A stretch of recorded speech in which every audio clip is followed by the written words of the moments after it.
Perintah Kaisar Naga, Bab 3077-3079. Dev dan Yulian kembali ke kamar masing-masing untuk beristirahat. Segera, kapal roh mulai berlayar, dan permukaan laut yang sangat gelap terbelah menjadi gelombang dalam sekejap. Di sekitar dermaga, masih banyak biksu yang tidak memiliki tiket, menyaksikan keberangkatan kapal roh dengan rasa iri di wajah mereka. Karena ini adalah kapal roh yang paling besar, dan juga kapal roh yang paling aman. Setelah beberapa saat kapal roh berlayar, banyak biksu keluar dari kamar tidur mereka masing-masing untuk menyaksikan suasana di sekitar lautan tinta. Begitu juga dengan Dev, dia berjalan keluar kamar, ingin melihat pemandangan di luar kapal roh. Namun, saat dia keluar dari kamarnya, dia melihat seorang pria dan seorang wanita lewat di depannya. Pria itu berpakaian biru muda, dan terlihat sangat mencolok, sedangkan wanita itu mengenakan gaun hitam, dan kepalanya ditutupi kerudung hitam. Ketika mereka melewati Dev, keduanya langsung berhenti, dan wanita itu mau tidak mau melirik ke arah Dev. Dev sedikit mengernyit, dan melihat mereka berdua dari atas sampai bawah, tetapi tidak ada yang berbicara di antara mereka.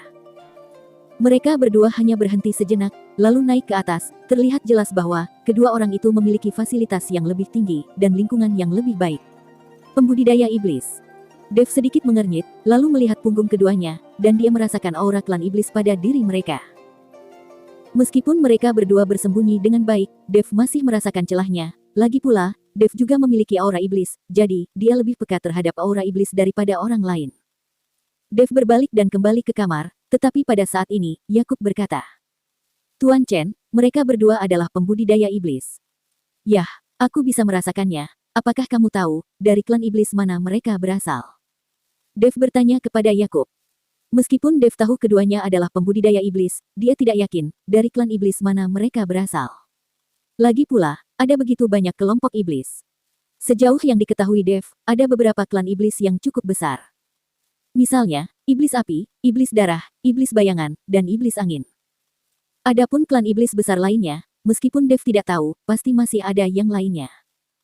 Aku tidak tahu dari mana klan iblis mereka berasal, karena aku tidak bisa merasakannya. Akan tetapi, mereka pasti bukan dari klan iblis api.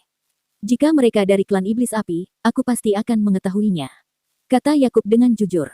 Aku tidak menyangka akan ada kultivator iblis yang berani menunjukkan diri mereka di kapal roh ini. Sepertinya akan ada masalah di masa depan. Dev berkata dengan ekspresi muram di wajahnya. Lagi pula, bagi para kultivator iblis, mereka seperti tikus yang menyeberang jalan, dan semua orang berteriak untuk memukuli mereka. Begitu pula dengan kedua kultivator iblis ini, jika para biksu manusia di kapal roh ini mengetahui mereka adalah pembudidaya iblis, maka mereka pasti akan bertarung. Namun, di sini adalah wilayah lautan tinta yang sangat luas, itu berbeda dengan wilayah daratan. Meskipun kapal roh ini cukup besar, dan memiliki formasi perlindungan, akan tetapi, kapal ini tidak akan mampu menahan efek pertarungan dari para kultivator dalam keadaan alam komposit. Jika kapal roh ini hancur, semua orang akan menderita. Ketika Dev membicarakan pria dan wanita itu, kedua orang itu juga membicarakan Dev saat ini. Kakak, orang yang baru saja kita temui, memiliki aura iblis di dalam dirinya. Aku tidak menyangka, kita bukan satu-satunya pembudidaya iblis di kapal roh ini. Wanita berbaju hitam itu, berkata dengan sedikit terkejut. Adik, hal yang paling mendesak adalah, kita harus menemukan cara, untuk menyembuhkan penyakitmu, yang haus akan darah. Aku sangat berharap, kamu tidak memikirkan hal-hal lain. Sembunyikan nafas di tubuhmu, agar tidak ada yang mengetahuinya, kata pria berbaju biru. Kakak senior, aku khawatir, orang itu telah mengungkapkan identitas kita, jelas, dia telah merasakan aura iblis pada diri kita. Lagi pula, tidak peduli seberapa baik kita bersembunyi, kita tidak akan bisa lepas dari deteksi sesama klan iblis. Wanita itu berkata dengan nada khawatir. Jangan khawatir, karena dia juga seorang pembudidaya iblis, dia tidak akan melaporkan keberadaan kita. Jika tidak, bukankah dia juga akan mengekspos dirinya sendiri? Pemuda itu menghibur wanita itu. Tetapi, bagaimana jika orang itu dari klan iblis api? Kamu harus tahu bahwa, klan iblis darah kita dan klan iblis api, selalu berselisih. Wanita itu masih berkata dengan cemas. Tidak mungkin, klan iblis api berada jauh di ujung utara, dan kita belum pernah melihat kultivator iblis dari klan iblis api selama bertahun-tahun. Bagaimana bisa kebetulan kita bertemu hari ini? Kali ini, kita keluar diam-diam, hanya untuk menyembuhkan penyakitmu yang haus akan darah. Semakin kamu memikirkan masalah ini, semakin tidak baik untuk kondisi penyakitmu. Pria itu menghibur wanita itu dengan menepuk pundaknya dengan ringan. Baiklah, aku mengerti, kakak. Wanita itu mengangguk. Namun, pada saat ini, wanita itu tiba-tiba mengerutkan kening, dan kemudian ekspresinya berubah menjadi kesakitan, pembuluh darah di wajahnya menonjol, dan matanya menjadi berwarna merah darah. Seluruh tubuh wanita itu gemetar, wajahnya berubah menjadi lebih ganas, dan dua taring tumbuh dari mulutnya, dengan kecepatan yang bisa dilihat dengan mata telanjang. Ketika pria itu menyaksikan adegan ini, dia sepertinya tidak panik, dan sepertinya dia sudah terbiasa. Pria itu segera mengeluarkan belati, kemudian menebas lengannya dengan keras, dan darah langsung menyembur keluar dari lengannya. Segera setelah itu, pria itu meneteskan darah dari lengan ke mulut wanita itu, dan saat darah terus mengalir ke mulut wanita itu, ekspresi wanita itu perlahan-lahan kembali pulih.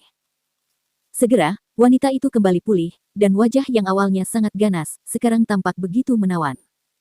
Melihat luka di lengan pria itu, wanita itu merasa sangat tertekan, dan menyalahkan dirinya sendiri. Sudah banyak bekas luka di lengan pria itu, yang jelas disebabkan olehnya. Kakak, maafkan aku tidak bermaksud begitu, aku tidak bisa mengendalikan diriku. Wanita itu mulai membalut lengan pria itu, sambil meneteskan air matanya. Jangan menangis, kakak tahu kamu tidak bisa mengendalikan diri, jadi, kamu tidak perlu menyalahkan dirimu sendiri. Meskipun kamu menderita hemofilia, kamu tidak pernah menyakiti orang lain. Pria itu tersenyum tipis. Kakak, kenapa kita tidak kembali? Mungkin, ayahku punya cara untuk menyembuhkanku.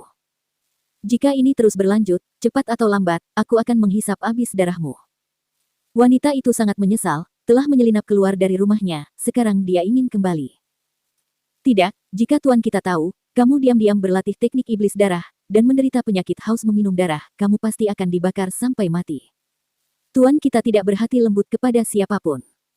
Tuan kita pernah berkata bahwa, kita bisa menjadi iblis keji di mata orang lain, tetapi, kita tidak boleh melakukan hal-hal yang keji. Identitas iblis kita, bukanlah sesuatu yang bisa kita pilih, akan tetapi, kita bisa memilih hal-hal yang baik untuk dilakukan. Pria itu berkata kepada wanita itu dengan wajah serius. Wanita itu terdiam, memang benar, itu adalah kata-kata dari ayahnya. Saudari, jangan khawatir, aku pasti akan menemukan cara untuk menyembuhkan haus darahmu kali ini. Setelah selesai berbicara, pria itu dengan lembut menarik wanita itu ke dalam pelukannya. Tetapi, saat dia memeluk wanita itu, ekspresi pria itu tiba-tiba berubah, dan dia buru-buru mendorong wanita itu untuk bersembunyi. Adik, tetaplah di kamar, jangan berkeliaran. Setelah pria itu selesai berbicara, dia tiba-tiba membuka pintu. Ada seorang lelaki tua berjubah hitam berdiri di luar pintu, wajah lelaki tua itu sangat kering, hanya sepasang mata yang terlihat sangat energik. Melihat pemuda itu tiba-tiba membuka pintu, lelaki tua itu menyeringai dan berkata, "Membosankan, sungguh sangat membosankan. Aku pikir aku bisa mendengar suara bunga dan lilin di kamar pengantin, tetapi, aku tidak berharap kamu akan mengetahui kedatanganku." Setelah lelaki tua itu selesai berbicara, dia tidak lupa menoleh ke arah wanita di dalam kamar, lalu dia berbalik dan pergi begitu saja. Ketika pemuda itu menyaksikan kepergian lelaki tua itu, wajahnya sangat jelek. Begitu juga dengan wanita itu, ketika dia melihat wajah lelaki tua itu, dia memasang ekspresi ketakutan. Pemuda itu masuk ke dalam kamar, dan menutup pintu lagi. "Kakak senior, mengapa penatua hantu gunung iblis ada di sini?" Wanita itu melebarkan matanya, dan bertanya dengan nada ketakutan. "Aku juga tidak tahu, apa alasan dia ada di sini. Akan tetapi, di kapal roh ini, dia tidak akan berani membuat masalah dengan kita, atau kapal roh ini akan hancur. Jika itu masalahnya, maka, semuanya akan berakhir, jadi, jangan terlalu khawatir." Pemuda itu menghibur wanita itu, tetapi, ekspresi pemuda itu juga terlihat sangat jelek. Di kamar Kueni, Tiago mengetuk pintu saat ini, dan berkata dengan lembut. "Nona Gao, apakah kamu sudah beristirahat? Ada hantu di depan, pemandangannya sangat spektakuler, apakah kamu ingin pergi ke geladak untuk melihat-lihat?" Kueni mendengar dengan jelas setiap perkataan Tiago, dan kemudian dia membuka pintu. Ketika Tiago melihat Kueni membuka pintu, dia menunjukkan sikap bangga, sikap sebagai seorang tuan muda. "Tunggu sebentar, aku akan memanggil kakak laki-lakiku." Kueni meminta Tiago untuk menunggu, lalu, dia pergi memanggil Dev dan Yulian. Kueni tidak mengetahui makhluk macam apa hantu itu, jadi, dia memanggil mereka berdua untuk melihat bersama-sama. "Makhluk macam apa hantu itu?" Dev bertanya kepada Tiago dengan ekspresi bingung. "Oh, ini adalah wilayah laut, tetapi, ada arus bawah dan pusaran air di wilayah lautan ini sepanjang tahun. Ada juga monster besar, yang mampu membuat gelombang yang cukup besar, dan mampu membuat kapal roh tenggelam. Setiap kapal roh yang sedang mendekati pusaran air ini, maka semua orang akan merasa khawatir. Jadi, wilayah di sekitar arus bawah dan pusaran air disebut dengan wilayah hantu. Namun, jangan khawatir, kapal ini adalah kapal roh yang paling besar, jadi, meskipun ada arus bawah dan pusaran air, hal itu tidak akan berpengaruh kepada kapal kita. Sekarang, banyak orang pergi ke Geladak untuk menonton. Jika kamu beruntung, kamu masih bisa melihat adegan naga menghisap air. Meskipun lautan tinta berbahaya, tetapi pemandangannya juga sangat spektakuler. Tiago menjelaskan semuanya dengan penuh semangat, karena takut Queenie tidak akan pergi ke Geladak bersamanya untuk menonton pemandangan yang spektakuler itu. Dev menjadi tertarik ketika mendengarnya, jadi dia mengangguk dan berkata, "Oke, ayo kita pergi dan melihat-lihat." Tiago dengan gembira memimpin jalan. Ketika mendengar perkataan Dev, sementara Queenie langsung menarik lengan Dev dan berjalan bersamanya menuju ke arah geladak kapal. Melihat pemandangan itu, Tiago terkejut sesaat, dan kemudian dia merasa lega. Lagi pula, bukan masalah besar bagi adik perempuan untuk dekat dengan kakak laki-lakinya. Ketika mereka datang ke geladak, mereka melihat sudah banyak orang berdiri di atasnya. Di tengah kerumunan, Dev menemukan pria dan wanita itu lagi, dan keduanya juga melihat Dev, tetapi mereka hanya saling melirik, lalu membuang muka mereka masing-masing. "Nona Gao, cepat lihat, pusaran air di lautan tinta ini sangat kuat." Tiago, dengan bersemangat menunjukkan pusaran air kepada Queenie. Dev dan yang lainnya, langsung melihat ke arah yang ditunjuk Tiago, dan mereka menemukan bahwa, ada pusaran air yang terus berputar di lautan tinta, seolah-olah bisa menelan semuanya. Ada banyak pusaran air di bawah, ada pusaran yang besar dan ada juga pusaran yang kecil. Kekuatan hisap terlihat di tengah-tengah pusaran. Namun, ketika kapal roh besar ini melewati pusaran itu langsung dihancurkan. Kapal roh sangat besar, dan pusaran tidak mampu menyedot kapal roh ini. Kapal roh ini juga dikelilingi dengan formasi, dan ada cahaya redup yang bersinar menyelimuti seluruh kapal, jadi mereka tidak perlu khawatir sama sekali. "Nona Gao, kamu bisa melihat, kapal roh ini adalah yang terbesar dan teraman, jadi kamu tidak perlu terlalu khawatir," kata Tiago dengan bangga, seolah-olah kapal roh ini miliknya. Pada titik tertentu, awan hitam berkumpul menutupi seluruh langit, sehingga sulit bagi semua orang untuk mengetahui apakah itu siang atau malam. "Naga menyerap air, lihat, itu naga menyerap air." Seseorang tiba-tiba berteriak. Segera, semua orang berbalik ke arah haluan kapal. Melihat di sana, ada kolom air yang sangat besar, menyembur langsung ke langit. Itulah sebabnya, fenomena tersebut dinamakan naga menyerap air. Karena lautan tinta sangat gelap, maka kolom air ini juga berwarna hitam dan terus naik ke langit. Pemandangan semacam itu memang terlihat sangat spektakuler. Tepat ketika semua orang tertarik dengan naga yang menyerap air, gelembung air besar mulai muncul di sekitar kapal roh.